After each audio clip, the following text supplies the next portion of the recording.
Good afternoon, ladies and gentlemen, and welcome to the Four Seasons. I got the dubious pleasure of introducing this, so I'd like to introduce our guest for the day, who has a few things to say. She has opinions. I'm not sure that's illegal yet, but it may soon be. I'd like to put things in context first, right? This is a small battle in a much wider war. People have talked in the past of a war of words. This is more of a war on words. The two words that we're talking about here in the referendum is women and family. As far as I can discern, the purpose of the referendum is to confuse people about what these things are. Right? To replace family with a durable relationship. And the purpose of having no definition is exactly that purpose, so that it can be malleable to meet the needs of the state. And the war on the word woman has been raging for quite a number of years now. We have ministers in the state who can't define a woman. That's a very strange thing, but it's part of the war on words, because if you can confuse the definition, you can get away with quite a lot of things. The wider war is the war of civilization, and the Roman Empire, when it was coming close to its collapse, they talked about the barbarians at the gate. We have no gate, and the barbarians are the ones in charge of the city. And they're in the process of converting what used to be called Christendom into something else. And I don't know what that is, but it looks very bad to me. That's about all I have to say on that. Our guest today is Teresa Klein. She's a legal consultant, a non-practicing lawyer, and a teacher of law. And that's about it, I think. I think Teresa can do her own thing. Thanks very much. If you can give her a round of applause. Can you use that for anyone who wants questions? Yes. Yeah. Okay. Hi there. I'll introduce myself quickly there. So my name is Teresa Klein, as said, legal consultant, and since 2005. So I'm quite a long time at this. I decided many years ago not to sell my soul anymore and to go out into private consultation rather than go through the courts. Now, I just want to go back up here for a moment. Now, as we say, as you said as well, the very definition of who we are as women, as mothers, is completely and utterly under attack at the moment. And again, as you said, it's coming on this long road. I believe that we have this instance where the need to completely remove the word mother and woman and disassociate them. Because this new inclusivity means that anybody can be a woman, but not everybody can be a mother. So I believe myself, in my own personal opinion, I'm going to go through some legal facts as well, but in my own personal opinion, that's where this starts, is to remove the join and the foreverness of a woman and a mother, so as that to continue with their inclusivity that anybody can be a woman. Now, for me, basically, I feel we're sleepwalking. That's what we're doing right now, and we're sleepwalking into a whole new area that's very scary. And it's more than scary for a lot of women, because our identification has been taken away from us. And again, not just as women, but as mothers as well. So we see here, as I said, have done up my own little printout, and I just want to go across a little bit of the misinformation that some of the government ministers have been pushing, and even when confronted with the fact that they had misinformation, they decided, and their statement was they stood by their argument. And the one of that was Catherine Martin. And for me, that was a complete and utter attack on what she had said. stating that a woman's place was in the home. She needed to remove this outdated language that a woman's place was in the home. Our Constitution has never stated a woman's place is in the home. The Constitution protects our position in the home should we choose to be at home. So again, we'll come back in and we can see then, right, so that statement is factually incorrect. Her own fact checkers came back and said, that's a factually incorrect statement. And she again said, I stand by what I said. Justice Marie Baker then said, well, actually, the Constitution doesn't say that at all. And again, I stand by what I said. So this is the beginning of how can we stand up when the media is listening to the government ministers stating factually incorrect statements that are not fixing them when it's been brought to their attention. So that's basically where we're going to start off now. So we'll go down just a small little bit here, all right? I want to bring this another piece to attention as well, because it's nothing to do directly with it, but it's directly to do with misinformation. And Ben Scanlon went to a press release and he did ask, his question was going to be, how did this Minister Catherine Martin say a factually incorrect statement and not retract it? When Ben shouted out that question, Leo Varadkar turned around and walked off the stage. Now, that for me, where's the democracy in that? Now, again, Leo Varadkar came on radio and said, nobody's allowed to shout out questions. But Ben Scanlon has come on air and actually showed the interview previous, 5 minutes before, where another narrative journalist was shouting up questions and they were all answered. So we have all of this. It seems to me, for me, it's like do as I say and not as I do. I can break the law, I can do whatever I want, but you can't. That's, So I want people to also question this, question why there's nothing been done all over the board with misinformation and disinformation coming in from government sources. And when there's anything tried to be said about it, it's completely and utterly ignored. Okay. So again, we're saying here these proposed removals and injections of words, it's for the government claim inclusivity. Again, modernisation of the 1937 Constitution. I think it's a deliberate attack. As I said, I believe it's what their intention is to remove those two words from each other. And if they're not in the Constitution anymore, it's so much easier to remove them from each other. That we can now have transgender women, and they're protected in the Constitution because the woman doesn't come into it anymore. So they can be whoever they want to be. But if you have a mother and woman in the Constitution together, it implies that a mother is a woman.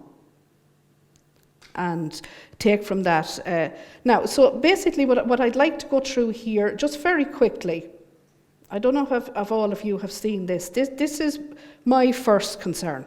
All right, there's loads of concerns, but this is my first concern. We had no pre-legislative debate on these two bills. Two bills, not just one, there's two, because there's two amendments. And I just want to know from the room, does everybody in the room aware that this pre-legislative scrutiny has to take place on all bills? And has anybody been able to get any, because I've asked so many times in so many places, and I've asked TDs and I've asked ministers in the last couple of months, why was there no pre-legislative scrutiny, and nobody can answer. Does anybody have, now again, we're going for an opinion here, we're not going for factual data or anything else, but does anyone have an opinion on why there would be no pre-legislative scrutiny? No? Yeah, I do. Go on. No, if they have the pre-legislative scrutiny, it's not going to go through, and they're trying to push it through.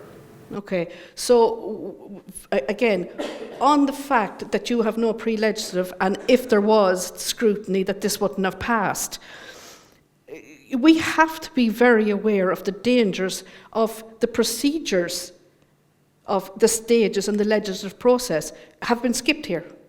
They've been skipped on a few things, but on this one they have the two bills right out from underneath, completely and utterly skipped. I would be raising serious concerns and serious red flags with this. This is a huge issue. This is more than just this referendum. This is the legislative process by which a democracy is based.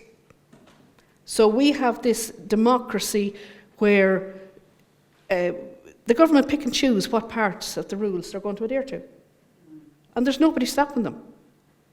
There has been absolutely nobody, because it's very hard for us, if we were to say get an injunction to stop this referendum from happening, which would be nigh on impossible, by the way, but if we were to go looking for that, on the fact that there's no pre-legislative scrutiny, we wouldn't win. So for me, what's the point of having so many rules and so many regulations on how things are done when, at a choice, they decide they're not going to do them? So not just for the fact of this referendum, for every bill and act. And we've had a few now in the last couple of years where this pre-legislative has been done away with. So this is a huge alarm bell for me.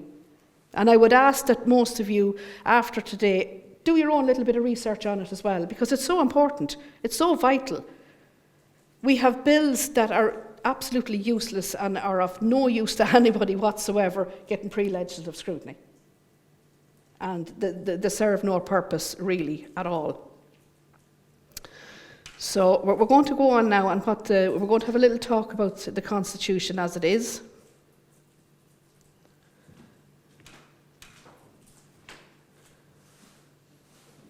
Just a question on that. Yeah. Where would this scrutiny, where is it supposed to have taken place? Would it be in the Senate or kind of? The pre-legislative scrutiny comes, and there would be a lot of talks and discussions among groups as well. It's not just in the Dáil, it's not just in the Seanad. This is where it would be released that this is what they want to do. And the government ministers, and there would be scrutiny in the Dáil, and that's where it comes, and it would go through all the independents. Everybody would have a look at this document and be able to give their opinion back on that. And that's a problem, because basically now we've had a few independent TDs that in the last couple of weeks have come out and said their opinion wasn't really even asked. This was a rush through. This was a silver bullet.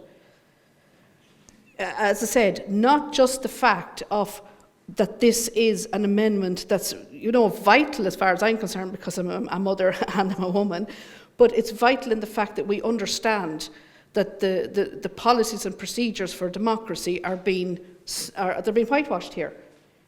And it's been deemed as not really that important, and it's so important, because it's so important going forward, because the next big change they want to make to our constitution and our laws, because it's procedure and they've done it up and up, they'll just continue to do so. When the next thing is, the first thing we know about a new act is it's in the newspaper. So sorry. Has a situation been thought of that if a majority vote was not, or a percentage was not reached, that it could be deemed automatically approved? Has that ever arose yet? As what has happened abroad on different climate things, that when it didn't reach a majority, it deemed automatically approved whether it was voted for or not? It can. Like the scrutiny and the life of a bill, it's called. So it goes from the Dáil to the Seanad and back, and it goes over and back until it's agreed, and then it goes to the President. Now, it's a well-known fact that if it goes to the Seanad, and the Seanad don't want to or can't make a decision, after 90 days, the Dáil can actually override the Seanad and go ahead and make their decision anyway. But usually what happens is the Seanad will come back with their suggestions for changes, and the government can accept or reject those as well. Again, I'm not going to go on a whole personal tyranny here on the Seanad or anything else, but it can be, and it can happen. Sorry, no, he's still asking, sorry. He's still talking.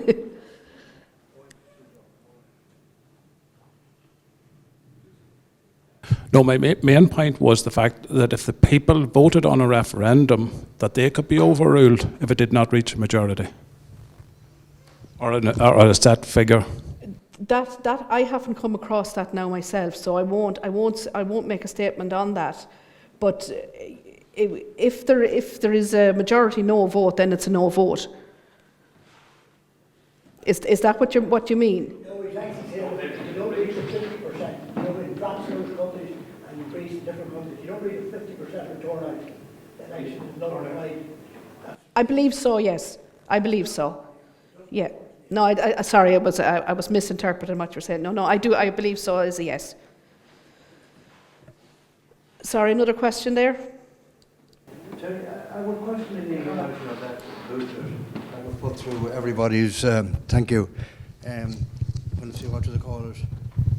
The referendum on family and care. Yes. Your independent guide. And a different one. At one point it says, it calls for the family amendment, the 39th amendment to the Constitution will be on a white coloured paper. Well, that's not that's a proposed amendment.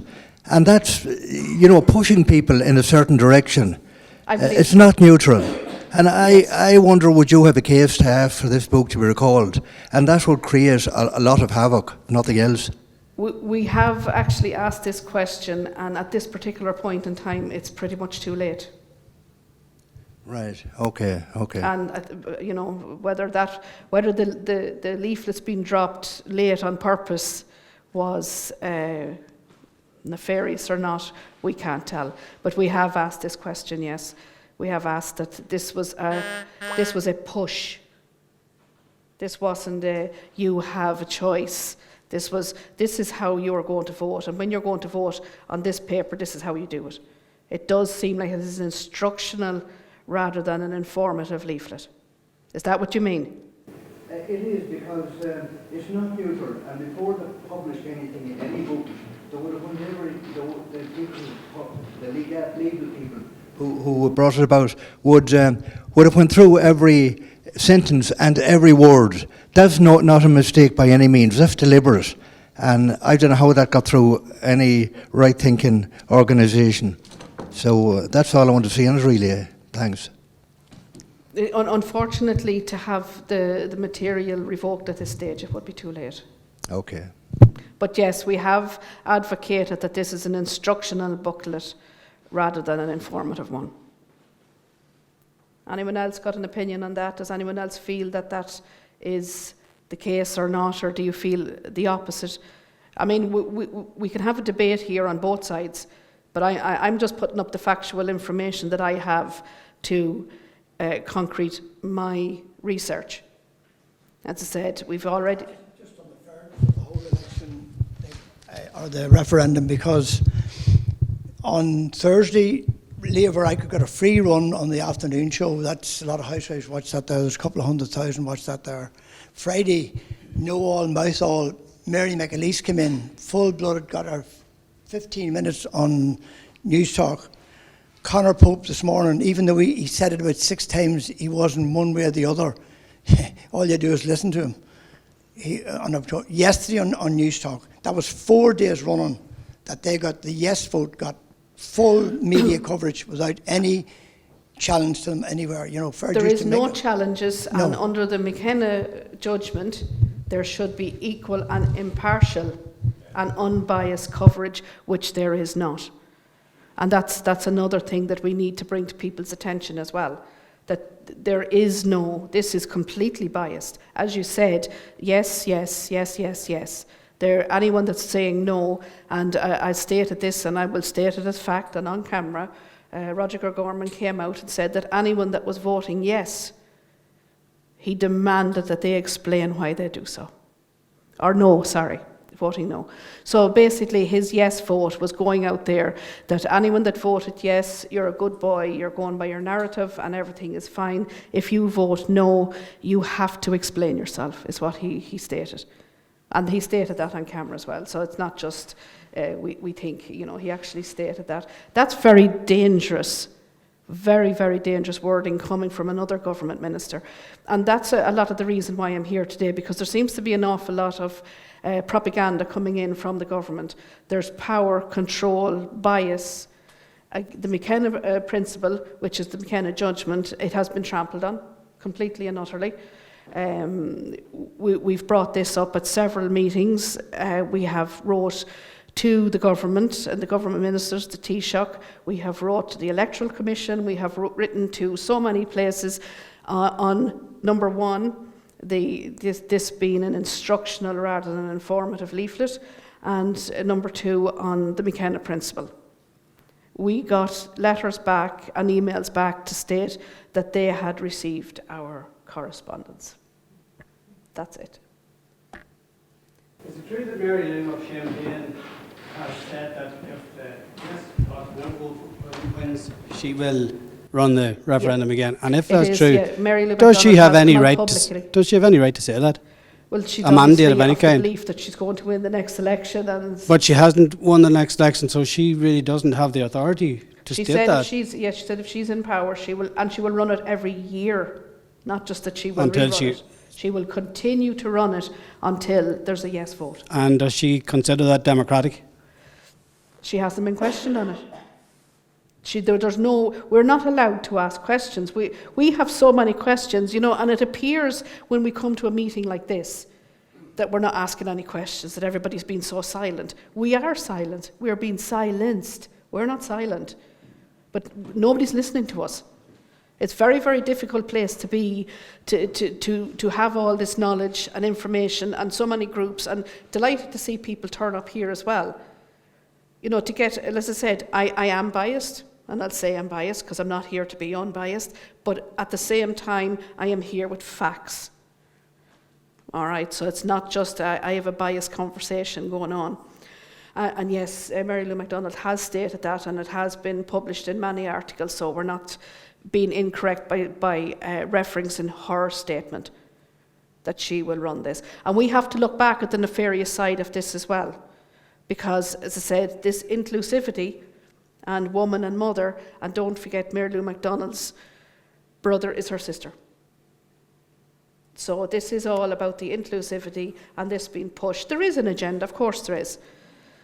And I'm probably going to get in a lot of trouble once this video goes up for all my racist and sexist and transphobic remarks, which there are none, they're just factual statements. So on that particular side of everything, I'm very, very concerned. I'm very concerned that our voices are not being heard at all. At all. And when we do voice anything, we're right-wing activists, and we're transphobic, we're racist. It's like, call me whatever you want. I'm actually good with the names now. They're starting to actually be like pet names at this particular point. So, all right, so we're going to go back here to the current articles in the Constitution. So we have Article 41.1, and the state recognises the family as a natural, primary and fundamental unit group of society, and as a moral institution, possession, inalienable. Now, these are words. Listen to words. Inalienable and imprescribable rights, antidotal and superior to all positive law. All right, so for most people, that's just words. Okay, so inalienable basically means nobody can take this away from you. Nobody. And that's why they need to remove these words, because they need to be able to take these things away from you. 41.2.1, in particular, the state recognises by her life within the home, a woman gives to the state a support without which the common good cannot be achieved. Does anybody see in there themselves where we're being said that a woman's place is in the home? Is there anything in that wording that we could twist even that says a woman's place is in the home? I don't believe so. I don't believe no matter what way you turn that statement upside down and inside out. I don't believe that there's anywhere in there that this can be taken. And see, this is what they're working on, the young women. The young, modern women, they want to work and they want to have careers and they don't want to be made to be, and this is what they're being sold. And this is the dangerous part of the wording, that they are being sold that now you can do whatever you want. Of course I'm going to do whatever I want. I'm a young, progressive woman, a mother, and my place is not in the home. But it doesn't state that. And again, from Catherine Martin, she stated that that's what it meant. And the Supreme Court came out and said, that's not what it means. And she's like, oh, well, I don't care, it does. And, she stands in that. So we have next for Article 41(2)(2), the state shall therefore endeavour to ensure that mothers shall not be obliged by economic necessity to engage in labour to the neglect of her duties in the home. Again, I can't see from that statement where mothers are bound and that their place is in the home. It says engage in labour to neglect their duties in the home. But both mothers and fathers have duties in the home. And just because my duties in the home are duties that every parent has and every person has, whether you're a man, woman or child, you have duties in the home. You have to wash your clothes, you have to wash your dishes. That doesn't mean that someone is saying to you, your place is in the home because you're female. It doesn't state that anywhere. And it doesn't even refer to it. If you look at the statement correctly, my concern about removing this shall not be obliged by economic necessity. This has been a protection for women for a long, long time. And by this new inclusivity and progression that we have, our protection to choose will be taken away. For me, this state, therefore, endeavours to ensure that mothers shall not be obliged by economic necessity to engage in labour. Basically, that means is that you don't have to go out to work. If you choose to stay at home, you have a right to stay at home. My fear, by the language that they use and their new language and their new terminology will be, and I state it and we'll see it later on in the printout as well, I feel personally by the removal of this from the Constitution, when your 26 weeks of maternity leave is over, you shall be obliged by economic necessity. So therefore there will be no protections and there will be no assistance for mothers who decide to stay at home. Stay at home, by all means stay at home, but you're not getting any help from us.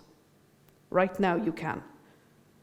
So again, to question that, to look at that, and not just look, as I said, not just look at the words they're trying to remove. For me, everything is, I work around words. And for many, many people, listen to what they're not saying. Don't just always listen to what they're sprouting. Listen to what they're not saying as well, because that's another big issue and another big area. Okay? So, as I said, I'll just go through these and then I'll go through each one individually as to the interpretation that I have, not just from a personal opinion, but from a legal standpoint as well. So we have this proposed addition, Article 42b. The state recognises that the provision of care by members of a family to one another by reason of bonds that exist among them gives to society a support without which the common good cannot be achieved and shall strive to support such provision. Okay, so that's the proposed. The next proposed is the state recognises the family, whether founded on marriage or on other durable relationship, as a natural, primary and fundamental group of society, as a moral institution possessing, again, inalienable. So once this durable relationship comes in, it's inalienable, nobody can take it away from you. Do you see the words now again? So it's not just what they're putting in there, watch all the words around it. 43.1.1, the state pledges to itself to guard with special care the institution of marriage on which the family is founded. So anyone that has those little booklets there, have a look. You can look at those three, but I'm going to go through them because there's another person going to talk as well, so I don't want to hog the whole floor. So this is where I start now to go into the legal side of things, all right? So the 39th Amendment is 41.1, the proposed. The state recognises the family, whether founded on marriage or on other durable relationships, as a natural, primary and fundamental unit group of society, and as a moral institution possessing inalienable and imprescribable rights, antidotal and superior to all positive law. this is in itself is huge, all right, but I will go through it, right? So my concern here, durable relationships. It's a word that we've had thrown around for the last couple of weeks. It's everybody now knows this word, but nobody knows what it means. Absolutely nobody. Now, it has come in from the UK and it has come in from Europe. And from my research, which has been vast and huge in the last number of weeks, the only time, except, funny enough, and, you know, by coincidence, it's brought into the Amara judgment, which we'll talk about as well in a moment. The only time that I have found this word is in immigration law. The only place I have seen it, the only place that this word is defined anywhere is in immigration law, starting with the UK and the EU. So it's not mentioned anywhere else in any other cases except immigration law, but the Amara judgment from January this year, funny enough, has the word entered in there. All right, so obviously because they want to say, no, it has been in other cases. It's not just up until January this year when this word became the new word, the new statement, actually, not just a word.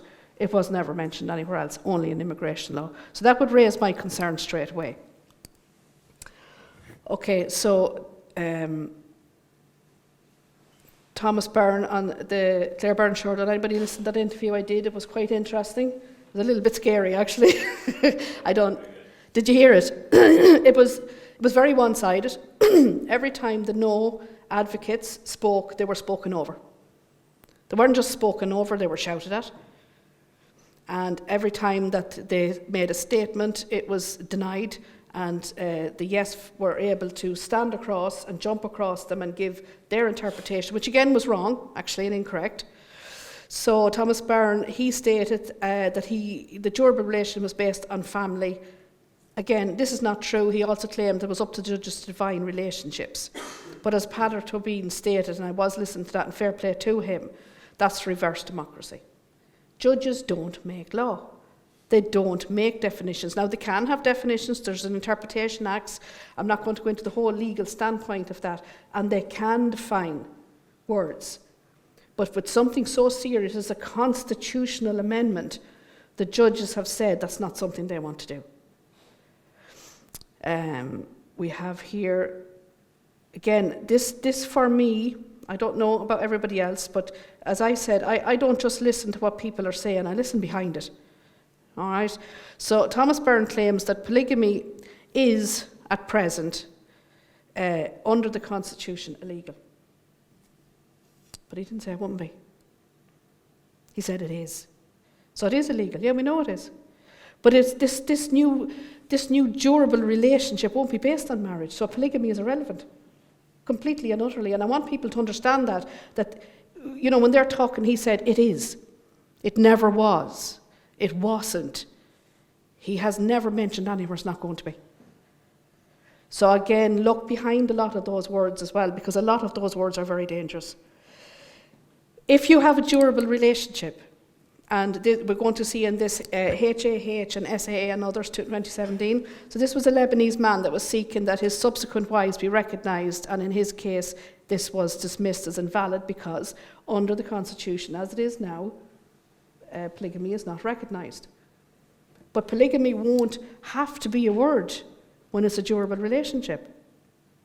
Because any definitions of durable relationship that we have been able to find, they're saying a committed relationship of, again, the Supreme Court has turned around and said, a little bit scary here, Marie Baker said it could be something as simple as getting a Christmas card or a wedding invite as two people together. Well, if that's the case, there's going to be an awful lot of us in durable relationships. There's going to be a heck of a lot of us. And that's where my fear starts, because this Lebanese man will be now able to go back to court because he has durable relationship. He has a coexisting, cohabiting relationship with all of these women because he shares children with them and a financial responsibility. They're the two main. And anywhere that we found the definitions, now I did find one in the UK of a durable partnership, which I believe is very similar. But relationship is even wider, because at least if we have a durable partnership, we know what a partner is. You know, we've a well-defined definition of what a partner is.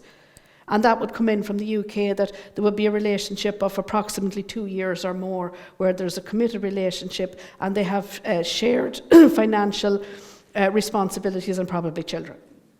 That would be the definition of what we have been able to find of a durable partnership. So why could they not use those words? Why use the word relationship? Because I can have a relationship with any one of you. It doesn't have to be physical.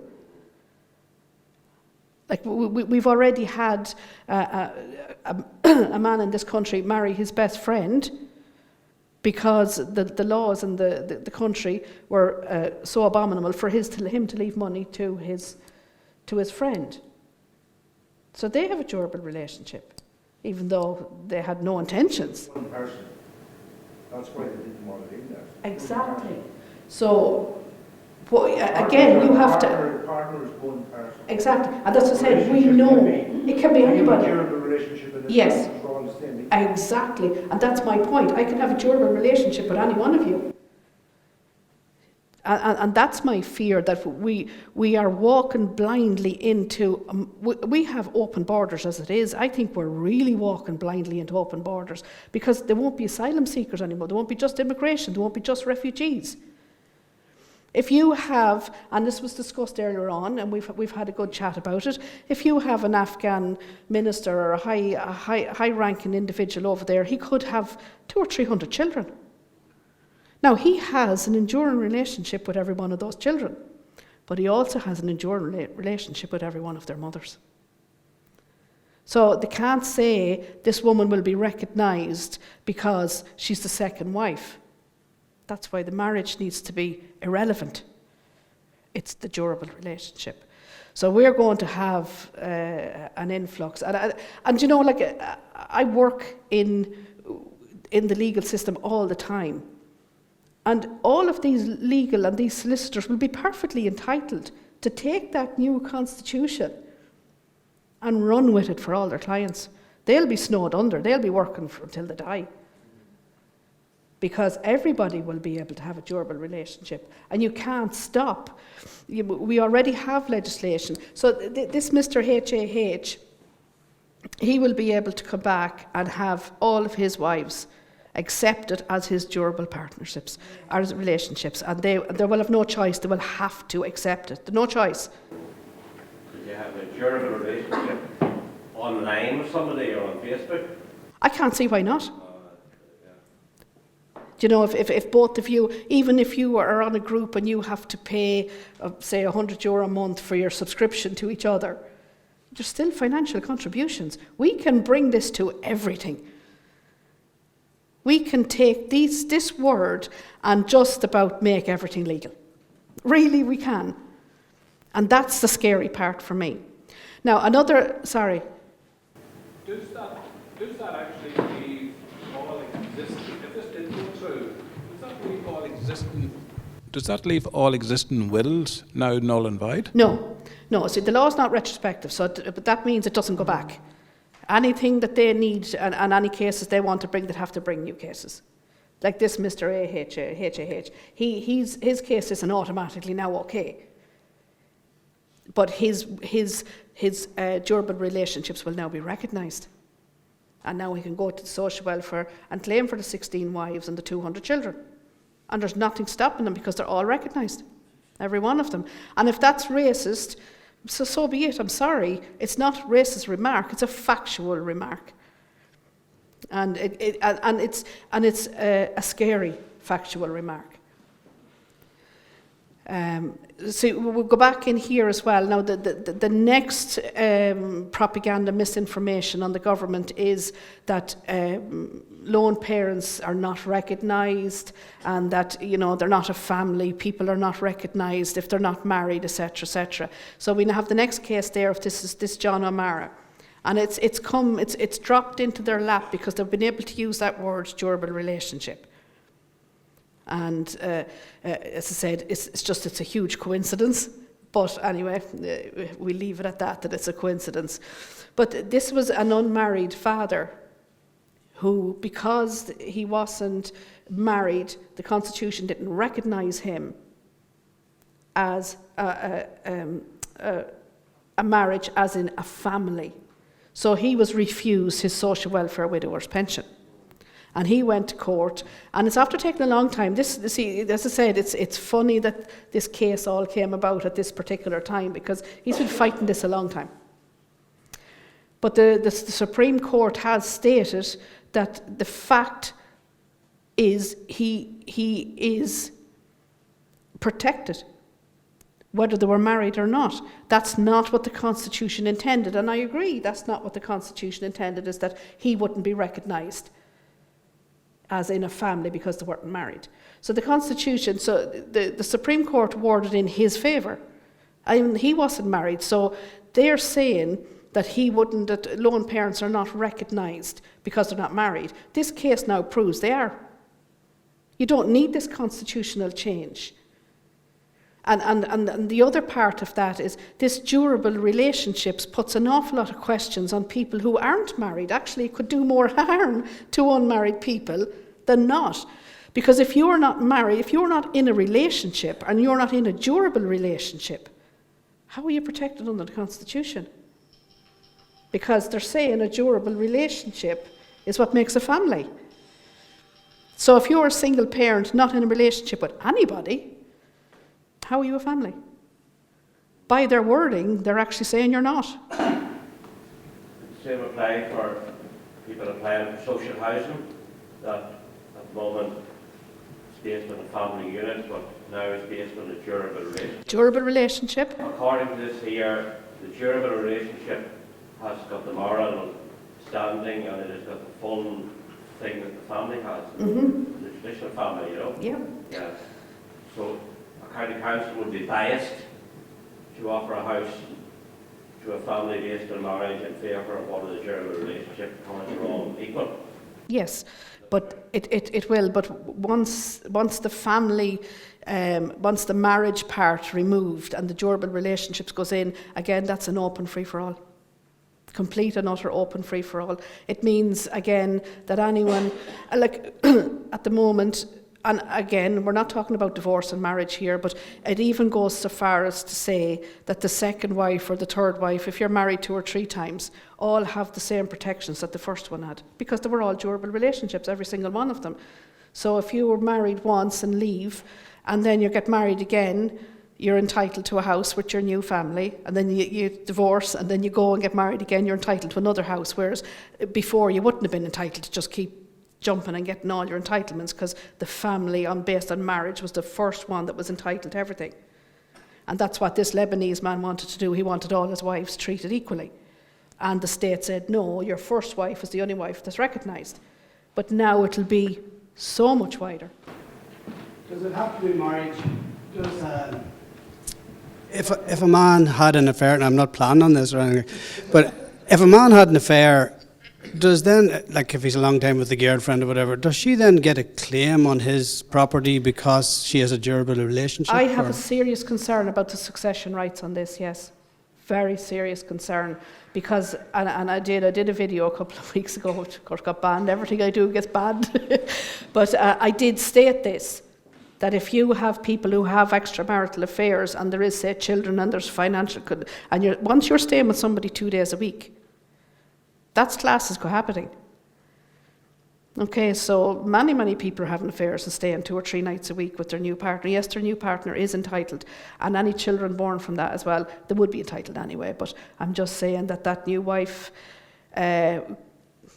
new girlfriend would be entitled to the same rights that the wife would, yes. After, if they had a durable relationship, if he was staying over quite a lot and say they had an apartment together and he was staying there a few nights a week and he was paying towards the rent, that's a durable relationship. So that new partner would be entitled to, say, on his death, in the succession rights. So the Succession Act, for me, is another huge thing here as well. They're all questions that I've been asking, and I'm getting it very hard to get anybody to come back to me with a reasonable, well, actually, come back to me with any kind of an answer. All I get is, I have received your correspondence and we will deal with it in due time. That's pretty much everywhere I write to, everywhere I email, I get the same thing back. But that is a very serious concern, the succession right is. And this was actually raised by Paddor as well. All right, so that was another interesting part of that interview, which was completely dismissed. Did you hear anything about that after he said it? No. Once he said it, it was completely dismissed, that wouldn't happen, and that's what the succession rights in the courts. No, because the courts are now dealing with something completely different. My concern is that in that interview, everything there was never a mention of, well, this is how it's going to be afterwards. Because if you have a durable relationship, anyone that has a durable relationship will have this. I said, there's many of us in this room now are going to be very nice to people we know and start having lots of durable relationships. Yeah, sure, look, we never know what's going to come out of it. I'm joking, by the way. So that for me is a big, big concern. So that was my second part of their misinformation, that lone parents and parents who were not married weren't protected. They are. And the Amara judgment shows that. This person was awarded his widower's pension and they weren't married. So so that's two pieces of misinformation or disinformation coming from government sources. Now we will go down into this next one. This is an old case, but you can actually see back, and it's 1946. So this is showing us that the Constitution have been protecting unmarried for quite a long time. The Amara case is the most recent, but this particular one is the rights of a child that was born outside wedlock. And this judgment came back and said the innocent little girl as having the same natural and imprescribable rights under Article 42 as a child born in wedlock to religious and moral, intellectual, physical and social education. Therefore, the state so inference that children of lone parents were at disadvantage as blatant misinformation. So there what I'm saying, back as far as 1946, even children who didn't come from a married background were still protected. This whole disinformation about, as I said, and I'm going to say it a lot because it's still rattling around there. I actually heard it this morning again on one of the chat shows. So again, the Chief Justice there, Marie Baker, now she has said that the durable relationship could be based on something as receiving a Christmas card or a birthday or wedding invitations together as a couple. Obviously not just, +1 or something like that. So it would have to be. But she says here, it said there was challenges confining criteria solely to the length and stability, indicating difficulty in crafting a precise, judicially developed principle. All right, so this is a big thing. So the uncertainty underscores potential complexities in extending the constitutional protections to various relationship dynamics. And this violates legal certainty. So in law, we have a thing called legal certainty. I don't know if any of you ever heard of it. But everything is legal fact. Your opinions and your feelings are irrelevant. Or even what's moral, irrelevant. The facts are legal certainty. And she said in this statement, this was her statement, but she's not sure how to interpret this. And that's a Supreme Court justice. You can't get any higher. So if your Supreme Court justice is not sure how to interpret this, how is a district court judge, or even say a circuit court judge, say in divorce and separation cases as well as that?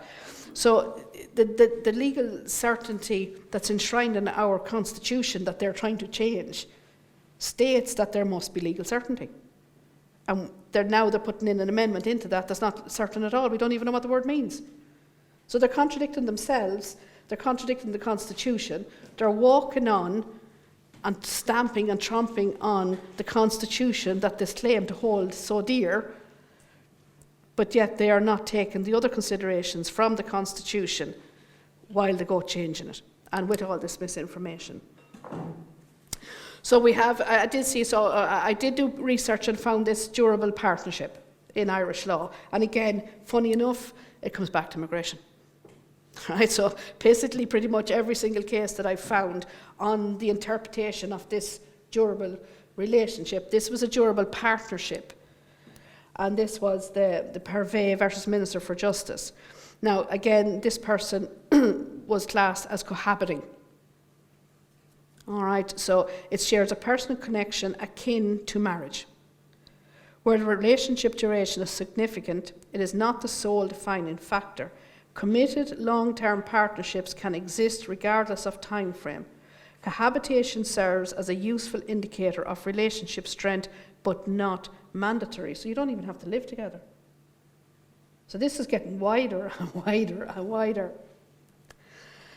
The court emphasised flexibility in assessing each case's unique circumstances, affirming that the minister doesn't strictly impose a 2-year cohabitation requirement. This clarifies that each application is evaluated based on individual facts. So I can only take from that it isn't even explaining the definition. It's every single case is taken on its own merit. So according to this Pervey case, someone that's living 2 years together can have a durable partnership. Now, I would take durable partnership as similar to durable relationship. It's much more confined, but it's still giving us an idea of the language that they're using, not just what it's saying. So for me on that now, we come back then to Justice Marie Baker and what she said, a durable relationship. So on that, I take from a lot of this wording that a durable relationship is not based on what you're doing in your relationship. It seems to be, it's working on what other people see. Because judging on by what Marie Baker said, she said that it could be based on, say, Christmas cards, invitations, wedding invites. So for me, that's how other people see you. You're inviting me and my partner to your wedding. You see us as a partnership. No matter how we see each other, you see us as a partnership. So it could be based on what other people think. It's not just based on what would be classed in this as a durable relationship. And that's another area that's very concerning. Everybody can be, as I said, every one of us in this room can have a durable relationship. Because if other people look in from the bottom of that room, we have a durable relationship going on here. We have something in common. What way does that leave care I'll be getting to that in a few minutes, down further, and it's very concerning as well. It's another very, very concerning area. But I will deal with that in a minute, all right? So the Irish Human Rights and Equality Commission Act 2014 states that all minor children are entitled to family reunification. So that, again, for me, we're going back to immigration. And another dangerous area, and that's what we said, and we've already discussed this. If you have 600 children back in your village, well, I won't say 600, that's probably a bit of an overstatement, but there's many that have 100, many. And if you have 100 children and you move to Ireland and you get your citizenship and you get everything going, you're entitled to bring your 100 children with you. And who comes with your children? Their mothers. Because they're entitled to have their relationship with their mother as well. So they have a durable relationship with their mother. So all the children will be entitled to come to Ireland because they have a durable relationship with their father, and the law clearly states, the Equality Commission says all children are entitled to reunification. So there's no cap. There's absolutely no cap. There's nothing saying anywhere, because nobody's defining it, and how many people that one person can bring in. Yeah. Will you be touching on how much this is going to cost the taxpayer in legal aid fees? Because if every refugee decides he wants to bring 100 brothers, sisters, whatever, whatever durable relationship defines, they're entitled to free legal aid, aren't they?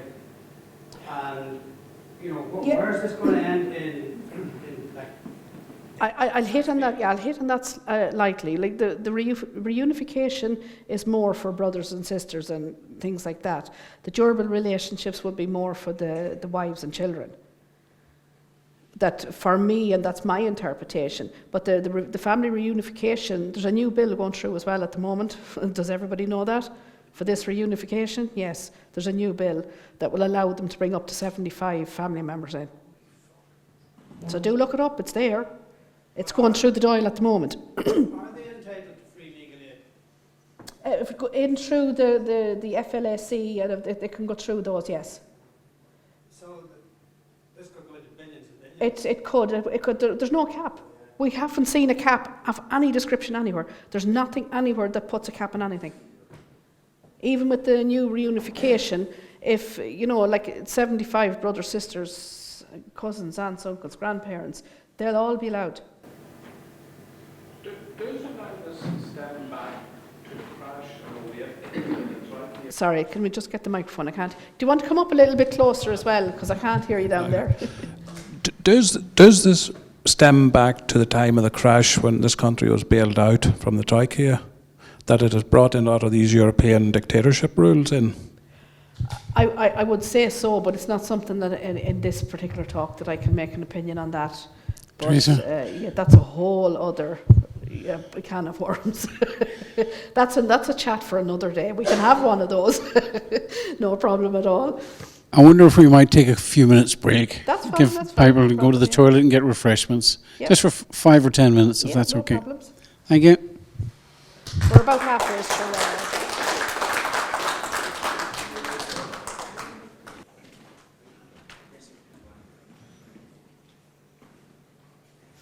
Okay, I think we've dealt fairly much with that durable relationship. Before we leave it, has anyone any other questions on that durable relationship, or any questions or their own interpretations?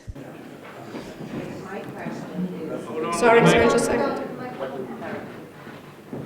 Sorry, my question is, if a durable relationship with somebody who's from another country and they want to bring their wives, who's to say their wives are women? It could be children.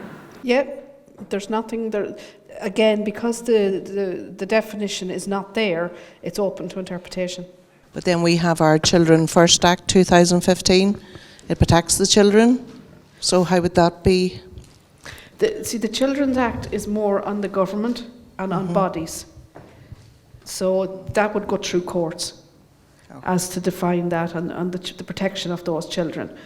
But we have it on the already in place acts that the children, any child, is entitled to reunification. So that's the dangerous part that brings both together. Back here.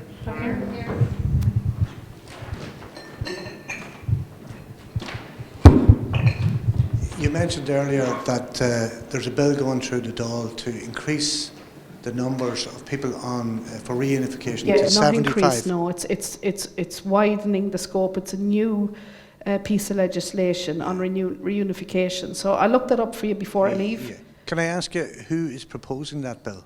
Who's putting it forward? That bill is almost completely through, as far as I know. It's going for signing shortly. Yeah, but who's I can't framed the state. bill? I can't. As I said, I will do a little bit more research before we leave, and I'll pop it up that everyone can see where it came from and exactly what positions now. But as far as I know, it was ready to be signed in. Is it a government party or opposition bill? I don't know. No. I'm just keeping an eye on it at the moment. I didn't do the research as to where it came from. As I said, I'm not going to state anything that I don't know. If I don't know it, I'm going to say I don't know it. Anything else? Okay, so this is another piece now, which is, again, close to my own heart. So this is the 40th Amendment. So don't forget we have 2 amendments here, so we have 2 bills. It's not just one, we have 2 going through. So that first one, so we're going to go on to the 40th, which is women's lives which are protected within the home and are valued are now the target of obliteration of women from society and now the Constitution. So not only have society gone to a point where we can't even define what a woman is, we want to remove her from the Constitution as well. And because we have to be inclusive, so everybody now can claim they're a cat, a dog, a woman, mouse, whatever it is. So we kind of need to remove it so it's not a dirty word, because at the moment it's becoming a dirty word. So 42.2.1 in particular states that recognises by her life within the home, woman gives to the state a support without which the common good cannot be achieved. I mean, even without that in the Constitution, that goes without saying. We are the caregivers, we are the birth people that we are now told we are, and we have that role within the home. And if there isn't mothers, then there is no children. So there is no families, then there is no homes. And I think that's where they're going with this. That, to obliterate the family unit and to take the family out. Just a second. No worries. So because the women's right to stay at home, and then they were also entitled to the family allowance around that, if this is all removed, does that mean that also the family allowance, the support for the women who wanted to stay at home? I believe so, and it is a big, big, scary part for me right now, and I'm trying to differentiate everything. But see, child benefit is for the carer, for whoever is, so it could be a mother, it could be a father. So on that particular one, I don't have as much concern. My huge concern, and the one that I'm screaming at from the rooftops, if anybody will listen, is your pension rights. Not just your child benefit. That's the scary thing for me, and the thing that nobody seems to be listening to right now. Right now, because you have the protection to stay at home and raise your children if you wish, the Home Carers Act brought in that women who looked after their children in the home was entitled to up to 20 years towards their state pension, which is their contributory pension. Now, if you are no longer entitled to stay at home to raise your children, you don't get any state pension. If you choose, and this is what it is, they're taking the choice away. Right now we have a choice. We can stay at home or we can go to work. Both ways we'll get our pension. But if they remove this from the Constitution and remove this protection for women from the Constitution, you will no longer have the choice. You will have to work, or you will not get a state pension. And that for me is one of the biggest, and that's probably why I'm here, because that's the biggest thing for me, that everybody keeps looking at the words, remove mother, remove woman. Look at what they're trying to do.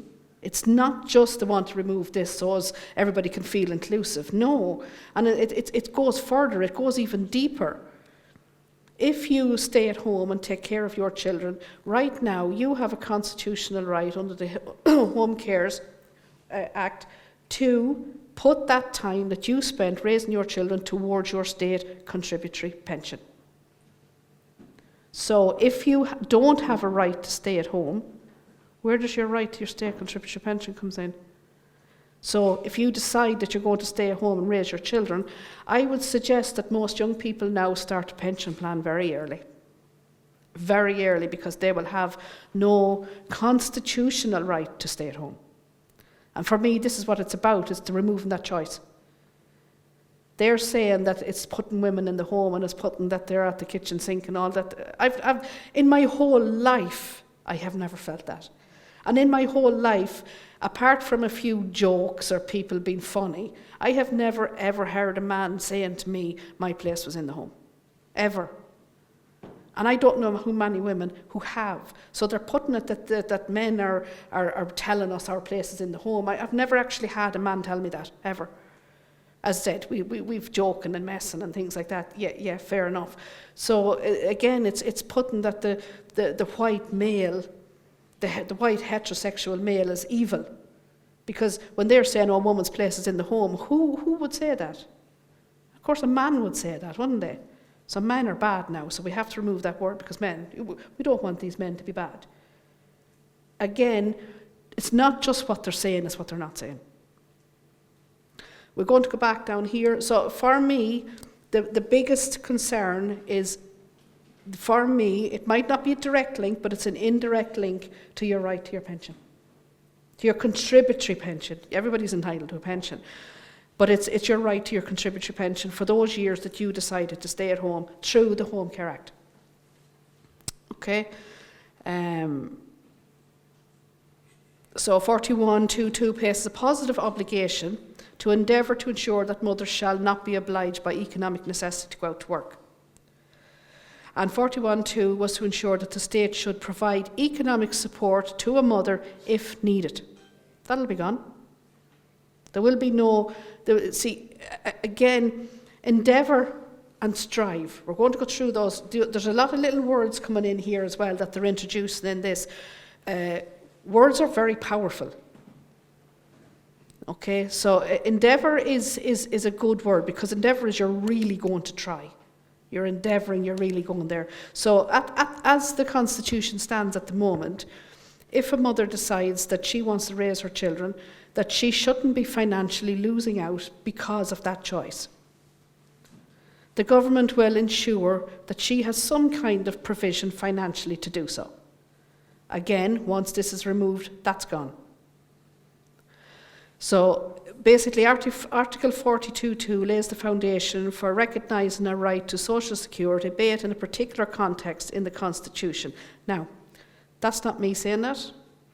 All right, that's coming in from state paperwork. Therefore, the Homemaker Scheme of 94 has an indirect link to women's entitlement to the contributory pension. A right, if a yes vote wins, in my opinion, will be lost forever. Mothers will never know the freedoms we do to choose. We know those freedoms. I have chosen to work, I have chosen to stay home, I've chosen to do both.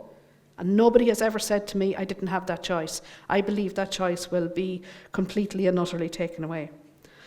Now, this is the next piece for me, is the new piece that's going to be proposed to be introduced, which is 42B.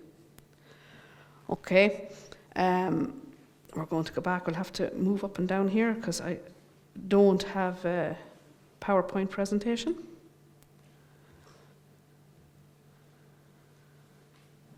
So again, we're going back here to the durable relationships. I'm not going to slide all the way back up, but most of you have the paperwork there. You can read that particular one.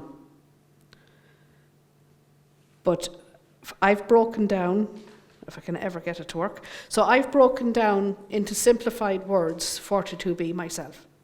Okay? So the state acknowledges that family members caring for each other is crucial for society's well-being. So that's broken down basically what they've said. And for me, so they have support. Support is an ambiguous word. Support is a word that they're throwing around. The state should make an effort to support these family caregivers. However, the extent and form of that support is undefined. Why is support? There's no endeavour, there's no nothing, there's no we will, the state, anything else. We have this word support. It gets a little bit more nefarious and a little bit deeper as we go down. So the article hints at possible rights and obligations, but leaves a lot open to interpretation. So the whole proposed amendment change is open to interpretation, every piece of it. So citizens' rights, so we have here, it could be argued that citizens have an implicit right to receive some form of state support when caring for family members. However, this is not explicitly said. And in it, if you read it, so the government obligations, so the government has an obligation to strive. See, this is the dangerous word. I can strive to get 10 more people in here today. What do I have to do? What does that word even mean? I'll talk about it. I'll do something about it. You see, there's nothing there. There's nothing. I can strive to do so many things. I really strive to stop eating chocolate. I really want to strive, but I'm not doing anything about it. But I talk about it. So I'm striving. I am doing something about it because I'm talking about it, and that's it. So strive could actually be brought down as that ambiguous. The next part of that, the question earlier on was asked, was about carers. This, for me, is the government's get out of jail card free.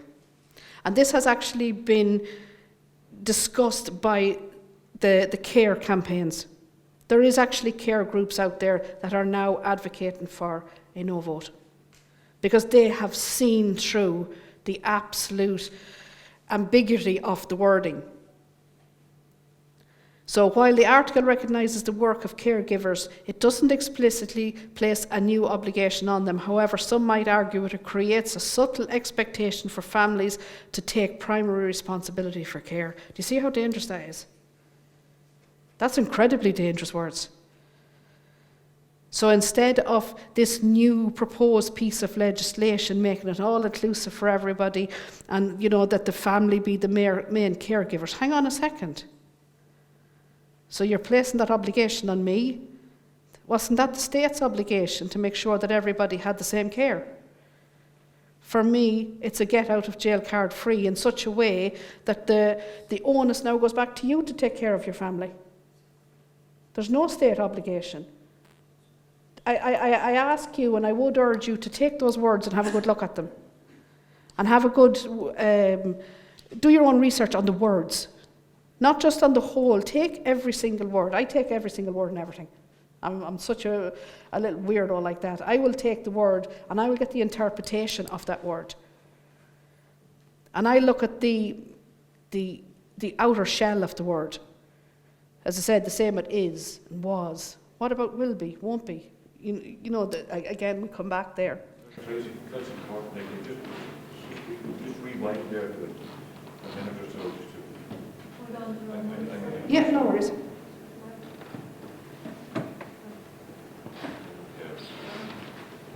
I just want you to just repeat that before, just my own clarity, but if you want to. Okay, so we're going to go back here to the Equality Not Care Foundation, their statement. And that was in the Irish Times. And they said, I have deep concerns over several issues in the new Article 42B. The wording to start with, recognise and strive. There is ambiguity. The terms recognise and strive are crucial in this debate.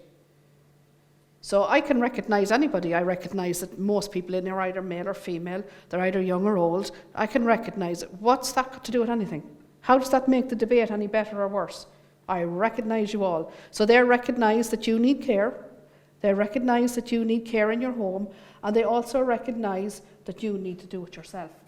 And your family need to take care of you because they only have to strive now. As I said, strive is very ambiguous. There's no definition there.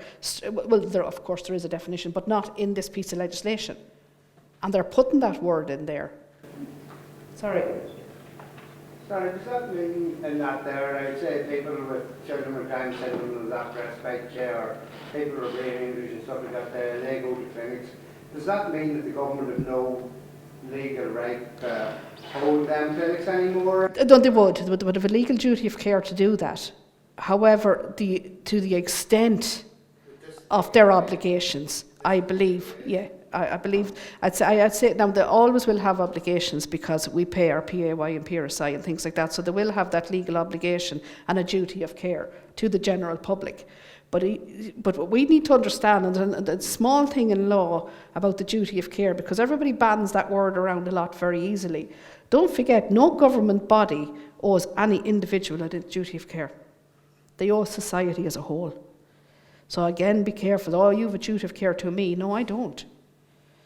I have a duty of care to everybody in this room and to make sure that I impart just factual information as it is right now. But I have no duty of care to any one of you. And neither does the government. Neither does the guards. Neither does the council. Nobody has a duty of care to one individual person. So when we feel, oh, there's a duty of care there and we're protected, because, the Constitution says, as I said, there would be an implied duty on them to ensure that all clinics and all different departments do their job, but not for any individual person. And that's where, for me, that's the danger, that you're not going to have one particular person, as you say, a family with Down syndrome. Your child with Down syndrome will be no further on a queue than a child who needs a tooth out. It's a word, the very word recognise, meaningless. They recognise this, recognise that you give care, they recognise, yet the word recognise means nothing. It means nothing. The word, that's what I'm trying to say. So we need to be very careful with these words. The word recognise basically is that I see there's a problem. Ah, well. That's what it is. I recognise so the government will recognise that these people need care and that families need care. That's it. And they will strive to support them. Not do anything. They will strive to support them. You see, again, that these words are incredibly dangerous.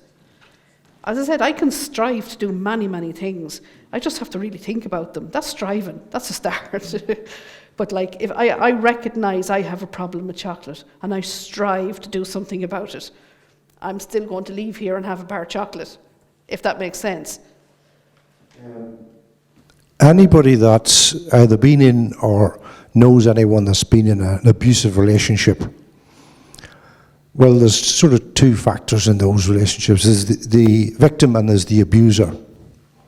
And they sort of follow a certain path where it's the abuser will demoralize the victim. They sort of tell them they're worthless. Generally, it's men that do it. Tell them they're worthless, degrade them, financial constraints. And the last thing, which is common for every single one of those, is they attack the family. They turn the family against them. So I think we're in an abusive relationship with this government. This is what they're doing. That's old news. That's going, yeah. Again, I can't give too many because that would be a very, very, very large personal opinion, so we try and keep this as, but yes, we are in that position. And we're in a very small, we're getting there because there are a lot of people getting up and saying, well, hang on a second, there are people asking questions, and there's more people asking questions than there ever has been. But we're still in a very small minority. And if we are not in the narrative, we're not heard. We're not. As we can see even with the McKenna principle, there's supposed to be unbiased, level talks on every referendum in this country. The yes and the no are supposed to get equal, unbiased airtime in the newspapers, in the TV, and we don't have it. We could even see by the Claire Byrne interview that anyone that was talking about the no, they were talked over, we've already said this, they were shouted over, they were said they were wrong. But Claire Byrne didn't stop any of that. That's the thing that kind of got to me a little bit because she's supposed to be completely impartial, completely. And where the no were getting a bit loud, it was stop. Now we're going to go over and ask and we're going to bring this opinion across.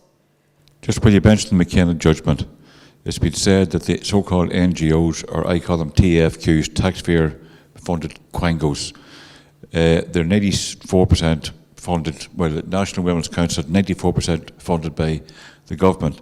So if they say something, in effect, that's sponsored by the government, so in effect they should support the other narrative then as well, instead of, as they're doing at the moment, support that yes narrative and a yes narrative only. So that in itself is a breach of the McKenna judgment. It is. We have serious breaches of the McKenna judgment going on at the moment, and again, our voices are falling silent when we question this. Said I belong to a small advocacy group, and we're constantly busy trying to get heard. It's an incredibly difficult job that we're doing, incredibly, because anyone that is not going with the narrative and going with the yes we're just trouble. We're just trying to stir up trouble, and we're not. We're just trying to get people. This is a fact. Look at this. Anything I'm saying to you, look it up. If I'm wrong, come back to me. By all means, we'll go through it together, and we'll see where I went wrong. If you can prove that everything I've said in here tonight is incorrect. Sorry. Thank If you. we all vote yes, is there a chance that sometime we might actually get a woman president? We've had Taoiseach, maybe. Well, my point is, I'm being sarcastic. Mary McAleese. I guess, sorry, I didn't get that. Yeah, we could start. Apologies, that went straight across my head. Yeah, we can strive. Yeah, we'll strive. We'll strive for a lot of things. Yeah, I think the government is going to strive for a lot of things in future, to do with family, to do with care, to do with children, to do with mothers, to do with everything, to do marriage. Again, so we're going to break it down into what I can see. I'm not saying this is fact. Again, I'm going back, and every time I have a personal opinion, I will tell you because I don't want them to get mixed up. But in my personal opinion, they are trying to remove mother and woman so as anybody can be a woman. Anyone can claim they're a woman, and then we don't have this uncomfortable space where actual real woman, as Ricky Gervais says, the old ones, the dinosaurs with the wombs, those ones.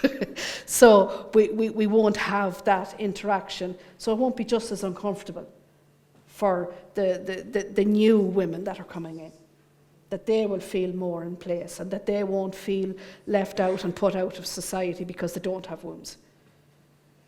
And that's my personal opinion on that piece. On the 42B, for this recognise and strive, very dangerous language as far as I'm concerned. Because I believe that they're putting all of the responsibility of care and protection of the new family, whatever that is, on you and you alone. They just have to recognise that you are a family, and they just have to strive to say, you look after your own. We no longer have to look after you. That's it. As for mother, they can't take that away from us. They can try. They can take the word out of the Constitution, but they can't take it away from us. And we have to stand by that. And the men, and I'm glad, because for the last couple of years with a lot of these discussions, it's been all women. I'm glad we have a lot of men now actually joining in. It's heartwarming and it's brilliant to see, and I welcome it so much, because we need that masculine and feminine energy to work together, because that's what they want. They want the masculine and feminine to be fighting and killing each other and not wanting each other, and just remove that whole relationship status as a man and a woman and children. That's a dirty word now.